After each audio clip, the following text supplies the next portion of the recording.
नमस्कार सर्वांचं खूप मनापासून स्वागत. आज आपण कुरकुरीत असा साबुदाणा वडा बनवतोय बघा. अजिबात तेलकट होत नाही, आतून मस्त पोकळ हा वडा बनवून तयार होतो, बाहेरून मस्त क्रिस्पी होतो आणि याच्याबरोबर खाण्यासाठी ना मंडळी पटकन तयार होणारी आज आपण एक चटणीसुद्धा बनवली, जी की अगदी घरच्या साहित्यामध्ये बनवून तयार होते.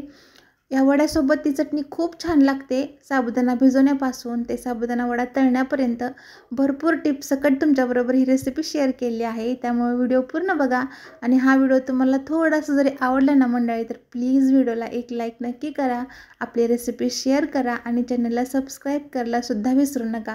तुम्हाला ही वड्यांची रेसिपी कशी वाटली ना ते सुद्धा नक्कीच कमेंट करून सांगा आणि तुम्ही सुद्धा वडे कशाप्रकारे बनवता ना ते सुद्धा नक्कीच सांगा.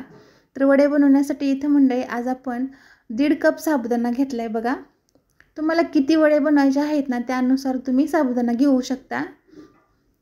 1.5 कप साबुदाणा घेतला आहे बघा इथं मी. आता सुरुवातीला काय करायचं, याला 2 ते 3 वेळा स्वच्छ पाण्याने धुवून घ्यायचं आहे बघा. म्हणजे याच्यातलं स्टार्च थोडंसं कमी होतं आणि वडा जास्त चिकट होत नाही, आपला साबुदाणा चिकट होत नाही, व्यवस्थित फुलतो असं छान असा.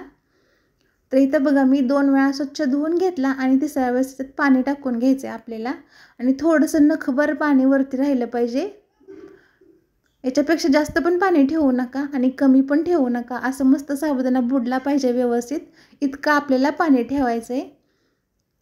झाकण ठेवून हा साबुदाणा आता रात्रभर ही भिजवून घेतला आहे मी. तर दुसऱ्या दिवशी बघू शकता तुम्ही छान असा आपला साबुदाणा भिजून तयार झाला आहे, अगदी टपोरा फुलला आहे बघा आणि मोकळा सुटसुटीत झाला आहे. अशा साबुदाण्यापासून खिचडी तर मंडळी ना खूप छान सुटसुटीत अशी बनवून तयार होते. तर साबुदाणा मस्त भिजून तयार झाले. आता आपण वडे बनवायला घ्यायचे आहेत. तर इथं बघा आपण 2 कप भिजलेला साबुदाणा घेतलाय. आता याच्यामध्ये ना आपल्याला 2 मध्यम आकाराचे बटाटे, उकडलेले बटाटे टाकून घ्यायचे त्याच्यामध्येच. सुरुवातीला काय करायचं, थोडासा साबुदाणा स्मॅश करून घ्यायचा आहे बघा, अशा प्रकारे फोडून घ्यायचं आहे थोडंसं त्याला.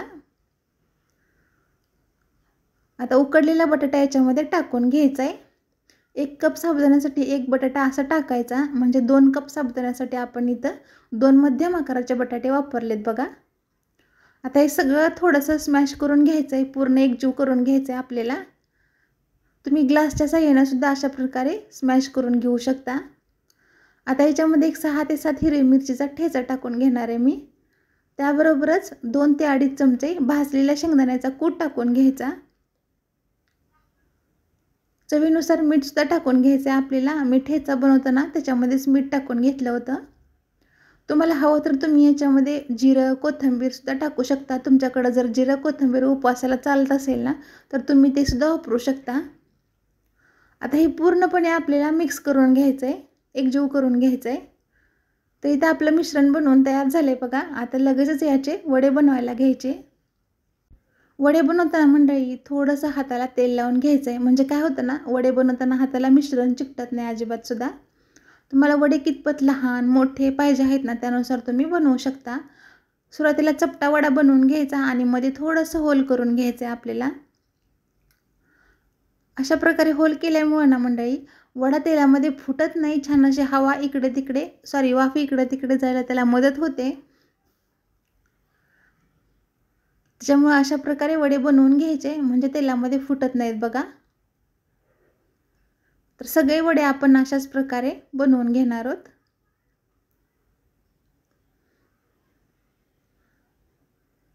तर इथे बघा आपलं मस्त सगळे वडे बनवून तयार झालेत. आता हे तळून घ्यायचे आपल्याला. तळताना मात्र आपल्याला काय करायचं आहे, मोठ्या गॅसवरतीच तेल गरम करून घ्यायचं आहे. तेल चांगलं कडकडीत गरम झालं पाहिजे.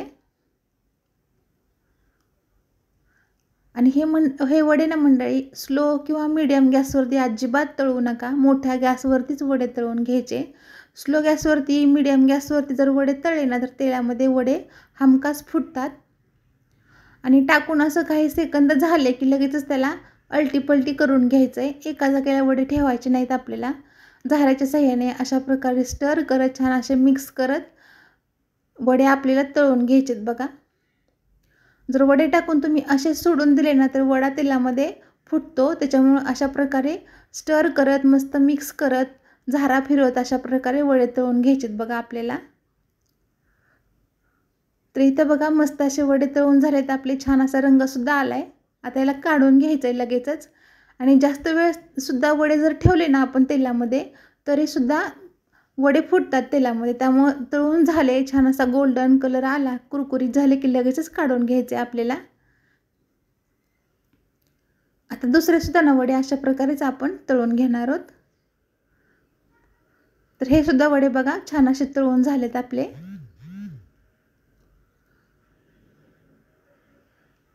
आता वड्यांसोबत खाण्यासाठी पटकन तयार होणारी चटणी बनवूया। खूप छान लागते बरं का ही चटणी वड्यांसोबत खायला। 2 चमचे भाजलेला शेंगदाण्याचा कूट घ्यायचा, अर्धा चमचा मीठ टाकून घ्यायचं, 1 मोठा चमचा साखर टाकून घ्यायची आपल्याला, 2 ते 3 हिरव्या मिरच्या कट करून टाकलेत मी, आवडीनुसार तुम्ही कमी जास्त करू शकता। 2 ते 3 चमचे दही टाकून घ्यायचं, दह्याऐवजी तुम्ही लिंबाचा रससुद्धा टाकू शकता। आता यामध्येच थोडंसं पाणी टाकून घ्यायचं आणि छान अशी चटणी वाटून घ्यायची आपल्याला। तर इथे बघा छान अशी चटणी आपली बनवून तयार झाली आहे। वड्यासोबत ही चटणी तुम्ही बनवून बघा, खूप भारी लागते चवीला। आणि ही चटणी ना आपल्या अशा प्रकारे पातळच ठेवायची असते, जास्त दाटसर नसते चटणी। तर इथे बघा मस्त थंड झालेत आपले वडे, तरीसुद्धा बघा मस्त कुरकुरीत दिसत आहेत, अजिबात तेलकट झालेले नाही आहेत। आणि तेलामध्ये सुद्धा हा वडा अजिबात फुटलेला नाही आहे, त्यामुळे तुम्ही भरपूर अशा प्रकारेच बनवून बघा।